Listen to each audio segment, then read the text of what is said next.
इस वीडियो में है क्लास 10th के सब्जेक्ट मैथ्स का चैप्टर नंबर 8 जिसका नाम है इंट्रोडक्शन टू ट्रिग्नोमेट्री। इसी चैप्टर का इंट्रोडक्शन पार्ट है। इस चैप्टर में जो भी क्वेश्चंस दिए गए हैं उन क्वेश्चंस को सोल्व करने के लिए कौन से कॉन्सेप्ट यूज़ करने हैं, कौन से फॉर्मूले यूज़ करने हैं, इन्हीं सब चीज़ों के बारे में हम इस पार्ट में पढ़ने वाले हैं। इंट्रोडक्शन स्टार्ट करते हैं नेक्स्ट पेज से। चैप्टर का नाम है ट्रिग्नोमेट्री। ट्रिग्नोमेट्री होती क्या है, यहाँ पर हमें दिया है it is branch of mathematics that provide relation between the sides and angles of triangles. Trigonometry mathematics की वो ब्रांच है जो ट्रायंगल्स की साइड्स और ट्रायंगल्स के एंगल्स का रिलेशन हमें प्रोवाइड करती है। किसी भी ट्रायंगल की साइड्स और उसके एंगल्स के बीच में क्या रिलेशन यानी कि संबंध है, ये हमें ट्रिग्नोमेट्री बताती है। ट्रिग्नोमेट्री 3 ग्रीक वर्ड से बना है, ट्राई, गोन, मेट्रोन। ट्राई का मीनिंग होता है 3, गोन का मीनिंग होता है साइड्स और मेट्रोन का मीनिंग होता है मेजर यानी कि 3 साइड्स का मेजरमेंट। और 3 साइड से जो एनक्लोज फिगर बनता है वो होता है गाइज ट्राइंगल।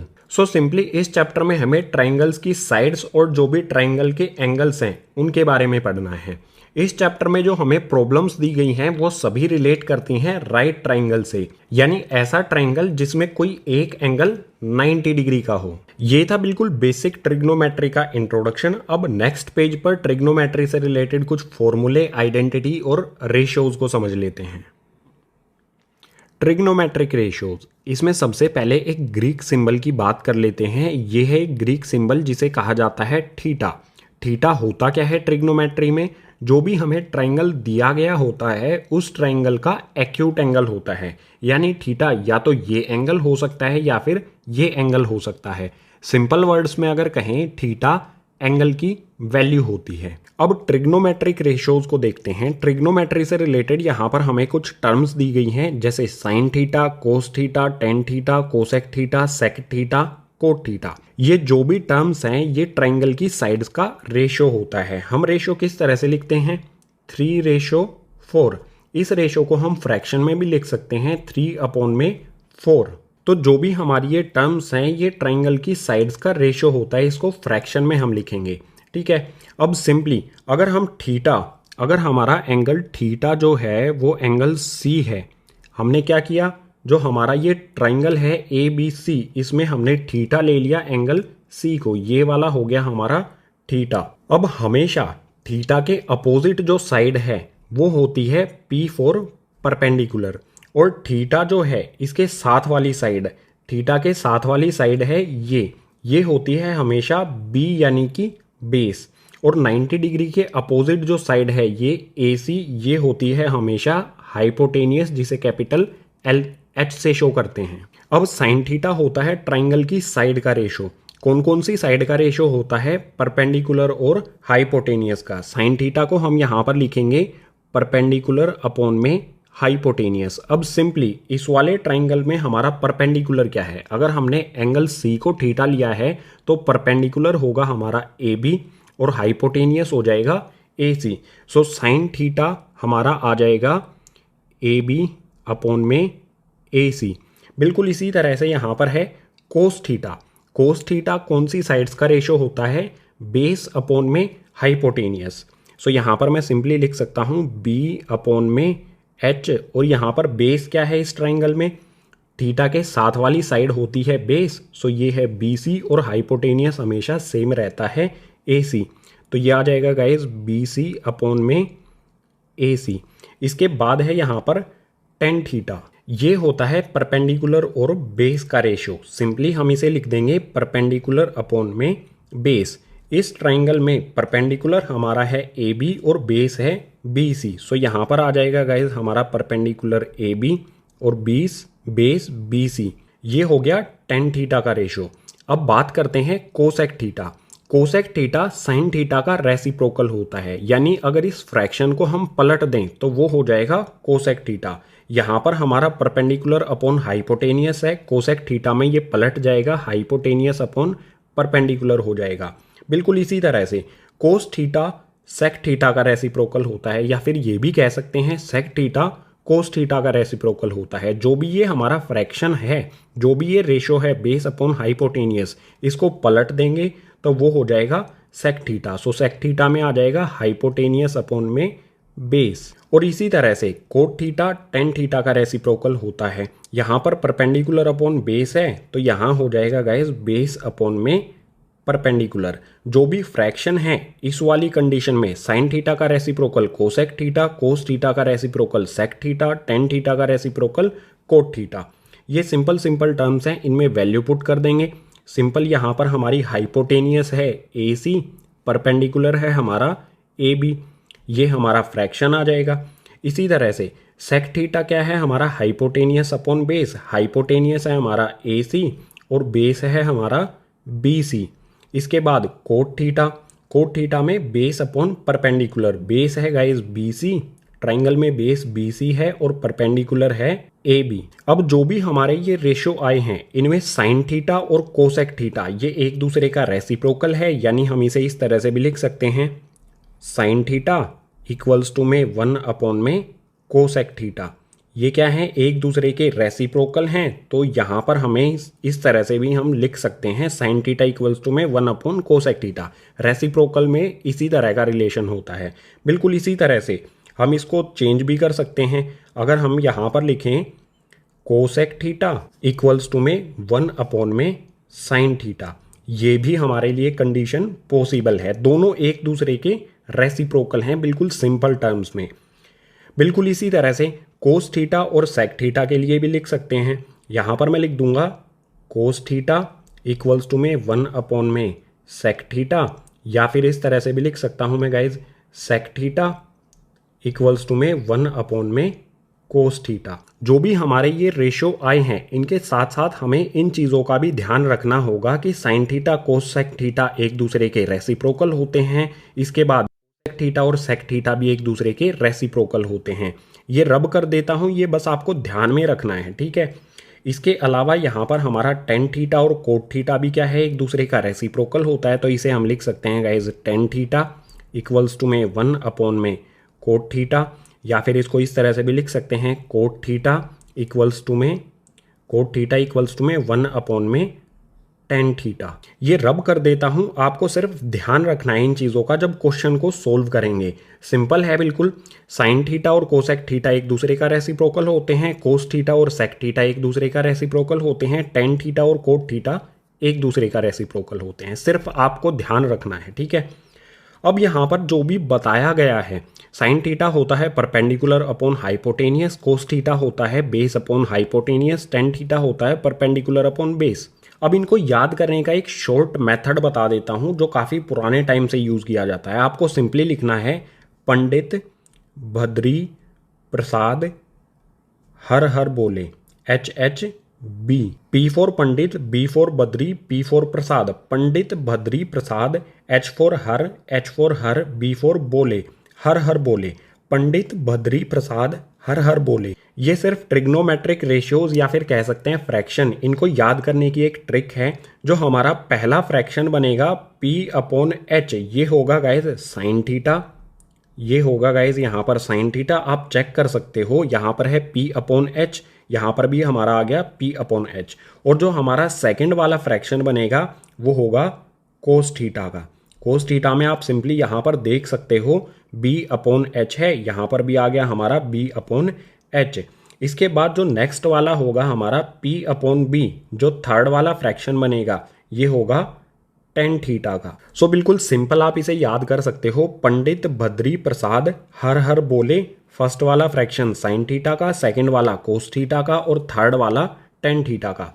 मैं आपको यही प्रीफर करूंगा कि आप सिर्फ इन 3 फ्रैक्शंस को याद रखें। उसके बाद अगर इसको हम पलट देंगे तो वो सेक थीटा हो जाएगा, अगर इस फ्रैक्शन को हम पलट देंगे तो वो कोट थीटा हो जाएगा। अब यहाँ पर एक इंपॉर्टेंट बात करते हैं, अगर थीटा हमारा एंगल सी नहीं हो, सी की बजाय हमारा ए एंगल हो, तो इस कंडीशन में क्या करना है। देखो अब हमारा एंगल चेंज हो गया, थीटा हमारा ये वाला एंगल हो जाता है। अगर थीटा चेंज होगा तो परपेंडिकुलर और बेस दोनों चीज़ें चेंज हो जाएंगी। अभी हमारा परपेंडिकुलर ये वाला एंगल जब था ये परपेंडिकुलर था और ये बेस था, थीटा हमारा ये वाला एंगल हो गया, तो थीटा के हमेशा सामने वाली साइड को कहा जाता है परपेंडिकुलर। जिस भी एंगल की बात लिखी गई है उसके अपोजिट वाला एंगल होगा परपेंडिकुलर। एंगल चेंज होने पर परपेंडिकुलर और बेस भी चेंज हो जाएंगे। सो इस कंडीशन में हमारा ये परपेंडिकुलर हो जाएगा, ये बेस हो जाएगा। ये हमारा एंगल थीटा हो गया। अब हमसे बोला जाए साइन थीटा की वैल्यू फाइंड करो, तो साइन थीटा वही रहेगा, साइन थीटा इक्वल्स टू में परपेंडिकुलर अपॉन में हाइपोटेनियस। वैल्यू पुट करो। अब हमारा परपेंडिकुलर क्या है, BC, और हाइपोटेनियस है AC। सो यहाँ पर मैं वैल्यू पुट करूँगा, परपेंडिकुलर आ जाएगा BC और हाइपोटेनियस आ जाएगा AC। आप सिंपली देख सकते हो जब हमारा एंगल C थीटा था तो हमारा आया था AB अपॉन में AC, और जब हमारा थीटा एंगल A है तो हमारा चेंज हो गया आंसर। तो एंगल चेंज होने पर हमेशा परपेंडिकुलर और बेस चेंज हो जाएंगे। थीटा के अपोजिट हमेशा परपेंडिकुलर होता है, ये हमें हमेशा ध्यान रखना है। जो हमें यहाँ पर ये दिया गया है साइन थीटा, इसकी जगह हमें इस तरह से भी दिया जा सकता है साइन A। साइन A का मतलब होगा जो हमारा A एंगल है वो थीटा है, ठीक है। थीटा की जगह हमें डायरेक्ट जो एंगल है वो भी दिया जा सकता है, तो कंफ्यूज नहीं होना है। अगर हमें थीटा दिया गया है तो थीटा लिख दो, अगर हमें एंगल A दिया गया है तो एंगल A लिख दो। साइन A इसकी वैल्यू भी क्या होगी, बिल्कुल सेम यही होगी, P अपॉन में H, और वैल्यू यहाँ पर पुट कर देंगे। साइन A अगर हमने A एंगल लिया है तो इसके अपोजिट वाली साइड हो जाएगी परपेंडिकुलर, हाइपोटेनियस जो है वो सेम रहेगा। सो साइन A अगर एंगल A लिया है तो हमारा आंसर ये आएगा BC अपॉन में AC। और अगर हम इसे इस तरह से लिखें साइन C, यानी कि हमारा थीटा वाला जो एंगल है वो है C, तो इस कंडीशन में हमारा परपेंडिकुलर AB हो जाएगा। यहाँ पर आ जाएगा हमारा AB और अपॉन में हाइपोटेनियस आ जाएगा AC। ये जो हमारी कंडीशन थी, इस थीटा की जगह हम AB लिख सकते हैं अगर हमने A एंगल को लिया है। क्वेश्चन में जैसा दिया हो उसी के अकॉर्डिंग हमें चलना है।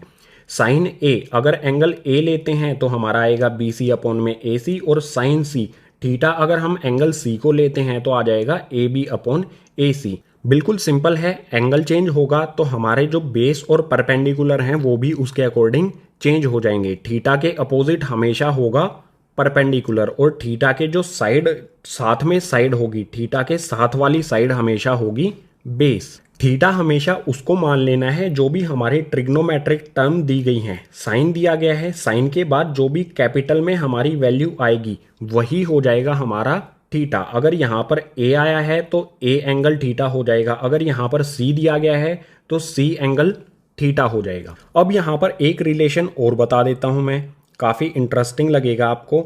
देखो टेन थीटा, यहाँ पर मैं लिखता हूँ टेन थीटा इक्वल्स टू में, टेन थीटा इक्वल होता है गाइज साइन थीटा अपॉन में कोस थीटा। अगर हम टेन थीटा की वैल्यू निकालना चाहें तो वो इस तरह से भी फाइंड की जा सकती है, साइन थीटा अपॉन में कोस थीटा।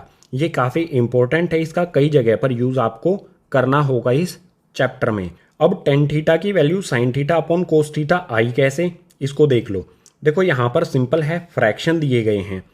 फ्रैक्शन हमारा क्या है, साइन थीटा का है P अपॉन H, तो यहाँ पर मैं लिख देता हूँ P अपॉन में H, और इसके नीचे लिख देता हूँ यहाँ पर मैं कोस थीटा वाला फ्रैक्शन B अपॉन में H। P अपॉन H के नीचे आ जाएगा गाइज B अपॉन में H। अब सिंपल है, जो हमारा ये H है, इस वाले H से ये वाला H कैंसिल हो जाएगा, H से H कैंसिल हो गया, बचा क्या यहाँ पर P अपॉन में B। तो आप देख सकते हो P अपॉन में B किसका फ्रैक्शन है, ये टेन थीटा का। तो सिंपल है, टेन थीटा इक्वल्स टू में साइन थीटा अपॉन में कोस थीटा होता है। इसके अलावा शॉर्ट ट्रिक मैंने आपको बता दी है, पंडित बद्री प्रसाद हर हर बोले, पंडित बद्री प्रसाद हर हर बोले।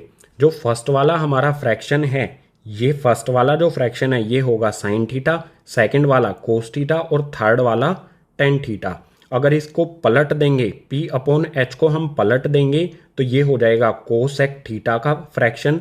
अगर इसको पलट देंगे, B अपॉन H को पलट देंगे तो ये हो जाएगा सेक थीटा, और जो थर्ड वाला फ्रैक्शन है इसको हम पलट देंगे तो ये हो जाएगा कोट थीटा का, यानी कि B अपॉन P हो जाएगा पलटने पर। सो ट्रिग्नोमेट्रिक रेशियोज वाला कॉन्सेप्ट हो जाता है कंप्लीट। अभी आपको थोड़ा सा ये टफ लगेगा, जैसे जैसे आप इनका यूज करेंगे क्वेश्चंस को सोल्व करने में तो बिल्कुल ईजी होती जाएंगी ये सारी ट्रिग्नोमेट्रिक रेशियोज। अब ट्रिग्नोमेट्री से रिलेटेड और चीज़ें देख लेते हैं नेक्स्ट पेज पर। चैप्टर में नेक्स्ट कॉन्सेप्ट आता है ट्रिग्नोमेट्री टेबल। ये हमें एक टेबल दिया गया है, ट्रिग्नोमेट्री टेबल।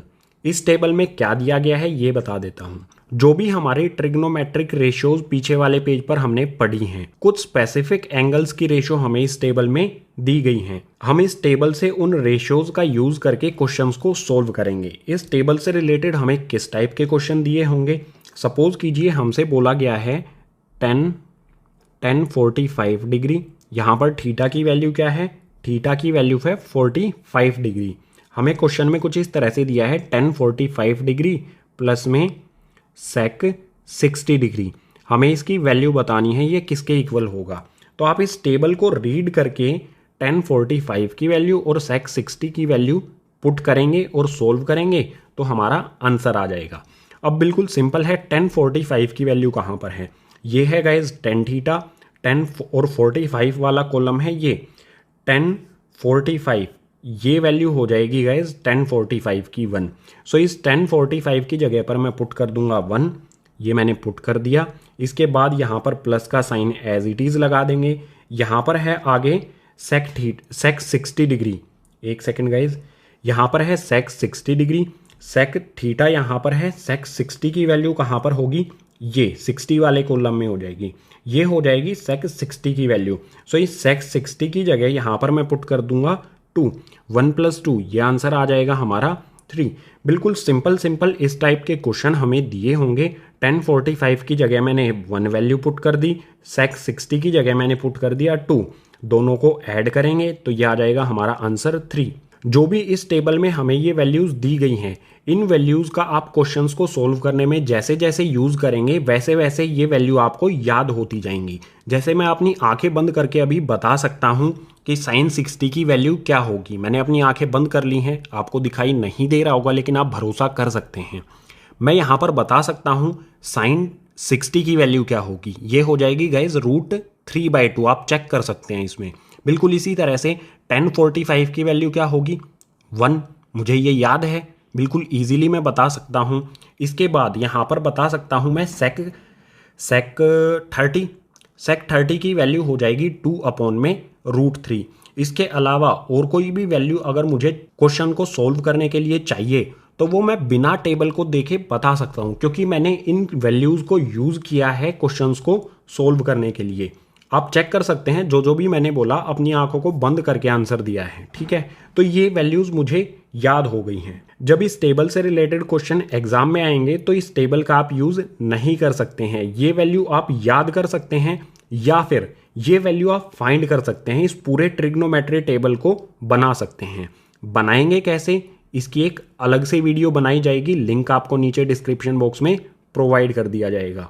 सो बिल्कुल सिंपल कुछ स्पेसिफिक एंगल्स के रेशो हमें इस टेबल में दिए गए हैं, इनका यूज़ करेंगे हम इस टाइप के क्वेश्चंस को सोल्व करने के लिए। अब ट्रिग्नोमेट्री से रिलेटेड कुछ और कॉन्सेप्ट्स को देखते हैं नेक्स्ट पेज पर। ट्रिग्नोमेट्रिक रेशियोज में ही आगे आता है trigonometric ratios of complementary angles. जो हमारा राइट ट्राइंगल होता है इसमें 2 एक्यूट एंगल होते हैं। एक तो हमारा 90 डिग्री का एंगल हो गया, इसके अलावा हमारे 2 एक्यूट एंगल होते हैं। ये वाला एक एक्यूट एंगल होता है और ये वाला एक एक्यूट एंगल होता है। ये दोनों एंगल्स एक दूसरे के कॉम्प्लीमेंट्री होते हैं। कॉम्प्लीमेंट्री आपने पहले भी पढ़ा होगा, ऐसे 2 एंगल्स जिनका सम 90 डिग्री के इक्वल होता है। अगर मैं यहाँ पर एंगल ए और एंगल सी को ऐड करूँ, ए प्लस में सी, ये हो जाएगा इक्वल 90 डिग्री के। सो यहाँ पर हम बात करेंगे कॉम्प्लीमेंट्री एंगल्स के ट्रिग्नोमेट्रिक रेशियोज के बारे में। यहाँ पर हमें कुछ फॉर्मूले दिए गए हैं, simple sine 90 minus A equals to में कोस ए। अब इसको समझ लेते हैं, ये आया कैसे है, इसमें कॉम्प्लीमेंट्री एंगल्स का क्या पॉइंट है, इसको एक बार समझ लेते हैं। यहाँ पर हमें दिया है कोस ए, तो मैं लिख लेता हूँ कोस ए। कोस ए का फ्रैक्शन क्या होगा, हमें एंगल ए दिया गया है, ठीक है। ये वाला हमें एंगल ए दिया गया है तो इसको हम थीटा ले लेंगे। अगर ये हमारा थीटा है तो इसके अपोजिट वाली जो साइड है ये हो जाएगी परपेंडिकुलर। ये वाली साइड हो गई हमारी परपेंडिकुलर, इस एंगल के साथ में जो साइड है वो हो जाएगी बेस, और 90 डिग्री के अपोजिट में जो साइड है ये हो जाएगी हाइपोटेनियस। अब हमारा फ्रैक्शन क्या बनेगा, कोस ए मैंने आपको बताया था ना, इस तरह से लिख लो, पंडित बद्री प्रसाद हर हर बोले। यहाँ पर हमारा क्या आएगा फ्रैक्शन, सेकंड वाला जो फ्रैक्शन होता है b अपॉन एच, ये होता है कोस का, बेस अपॉन में हाइपोटेनियस। सो इस ट्राइंगल का बेस यहाँ पर है AB और हाइपोटेनियस है AC। पुट कर देता हूँ, यहाँ पर मैं लिख देता हूँ, बेस हो गया हमारा AB और इसका हाइपोटेनियस आ गया AC। हमारा जो कोस A का फ्रैक्शन आया AB अपॉन AC हो गया। अब जो हमारा कोस A है वो किसके इक्वल है, 90 माइनस A के। ये 90 माइनस A कैसे आएगा, देखो सिंपल गाइज, यहाँ पर है हमारा A plus C equals to में 90 डिग्री। अगर मैं एंगल C की वैल्यू फाइंड करूँ, C इक्वल्स टू में क्या हो जाएगा 90 डिग्री। A इस साइड में कैसे है, ये वाला A प्लस में है, इसको दूसरी साइड शिफ्ट कर दूंगा तो ये हो जाएगा माइनस में A। आप देख सकते हो यहाँ पर मिल गया हमें 90 माइनस A, जो एंगल C है वो 90 माइनस A हो जाएगा। तो इस साइड में हमें यहाँ पर दिया है साइन 90 माइनस A, इसको लिख लेता हूँ यहाँ पर साइन 90 डिग्री माइनस में A। अब इस साइन 90 माइनस A को 90 माइनस A की जगह मैं क्या पुट कर सकता हूँ, 90 डिग्री माइनस में A, ये किसके इक्वल है, C के इक्वल है। सो मैं इसे इस तरह से भी लिख सकता हूँ, साइन C। सिर्फ मैंने यहाँ पर 90 माइनस A की जगह इसकी वैल्यू C पुट कर दी है, ठीक है। अब साइन C का फ्रैक्शन क्या होगा, अगर हम एंगल C को लेते हैं तो हमारे परपेंडिकुलर और बेस हैं वो चेंज हो जाएंगे। हमने ये वाला एंगल लिया C, तो हमेशा जो भी एंगल लेंगे उसके अपोजिट वाली साइड होती है परपेंडिकुलर। सो ये वाली साइड हो जाएगी हमारी परपेंडिकुलर और इसके साथ वाली जो साइड है ये हो जाएगी बेस। साइन का जो फ्रैक्शन है वो क्या होता है, फर्स्ट वाला P अपॉन में H, यानी कि परपेंडिकुलर अपॉन में हाइपोटेनियस। एंगल C के अकॉर्डिंग हमारा परपेंडिकुलर हो जाएगा AB और हाइपोटेनियस हमारा सेम रहेगा AC। सो साइन C का हमारा फ्रैक्शन बनेगा AB अपॉन में AC। आप यहाँ पर क्लियरली देख सकते हो, जो हमारा कोस A का फ्रैक्शन आया AB अपॉन AC और जो हमारा साइन 90 माइनस A का फ्रैक्शन आया वो भी AB अपॉन में AC, दोनों एक दूसरे के इक्वल आए हैं, बिल्कुल सेम आए हैं। तो जो हमारा ये फर्स्ट वाला फ्रैक्शन और सेकंड वाला फ्रैक्शन आया है, इन दोनों फ्रैक्शन से मैं कंक्लूजन निकाल सकता हूँ कि कोस A इक्वल होगा साइन 90 माइनस A के, क्योंकि कोस A और साइन 90 माइनस A इन दोनों के फ्रैक्शन सेम हैं, तो ये दोनों भी क्या होंगे, एक दूसरे के इक्वल होंगे। बिल्कुल इसी तरह से टेन 90 डिग्री माइनस A ये कोट A के इक्वल होगा, सेक 90 डिग्री माइनस में A ये कोसेक A के इक्वल होगा। जो कॉम्प्लीमेंट्री एंगल्स के रेशो होते हैं उनमें आपको ये तीन फॉर्मूले याद करने की ज़रूरत है। इन तीन फॉर्मूलों से ही हम तीन और फॉर्मूले बना सकते हैं। सिंपल क्या करेंगे, जो ये साइन और कोस है इनकी पोजीशन को चेंज कर दो, साइन को यहाँ ले आओ और कोस को यहाँ ले आओ, तो हमारा एक नया फॉर्मूला बन जाएगा ये वाला। सिर्फ इनकी पोजीशन को चेंज कर दो, कोस यहाँ पर आ जाएगा, साइन यहाँ पर आ जाएगा। कोस 90 डिग्री माइनस A इक्वल हो जाएगा साइन A के। बिल्कुल इसी तरह से इस वाले में भी टेन को इधर ले आएंगे, कोट को इधर ले आएंगे, तो हमारा नया फॉर्मूला बन जाएगा cot 90 minus A equals to में 10A। सो यहाँ पर हमें सिर्फ ये तीन फॉर्मूले याद रखने हैं trigonometric ratios of complementary angles के। इन तीन फॉर्मूलों से ही हम तीन और फॉर्मूले भी डेवलप कर सकते हैं क्वेश्चंस को सोल्व करने के लिए। जो भी हमारे ये कॉम्प्लीमेंट्री एंगल्स के रेशियोज का रिलेशन यहाँ पर दिया गया है, इन सभी का हम यूज करेंगे क्वेश्चंस को सोल्व करने के लिए। अभी मैंने यहाँ पर बता दिया है कि ये फॉर्मूले बने कैसे हैं। जो भी हमें ये कॉम्प्लीमेंट्री एंगल्स के ट्रिग्नोमेट्रिक रेशियोज का रिलेशन दिया गया है, फॉर्मूले दिए गए हैं, इनका यूज कैसे करना है ये आपको पता चलेगा जब हम एक्सरसाइज के क्वेश्चंस को सोल्व करेंगे। सो इन सभी के बाद नेक्स्ट पेज पर देख लेते हैं ट्रिग्नोमेट्रिक आइडेंटिटीज को। इंट्रोडक्शन टू ट्रिग्नोमेट्री का लास्ट कॉन्सेप्ट आता है ट्रिग्नोमेट्रिक आइडेंटिटीज। ट्रिग्नोमेट्री की हमें तीन आइडेंटिटीज दी गई है, या फिर कह सकते हो तीन फॉर्मूले दिए गए हैं। इसमें सबसे पहला है cos square A plus sine square A equals to में 1। सेकेंड है 1 plus tan square A equals to sec square A। और थर्ड है cot square A plus 1 equals to में कोसेक स्क्वायर A।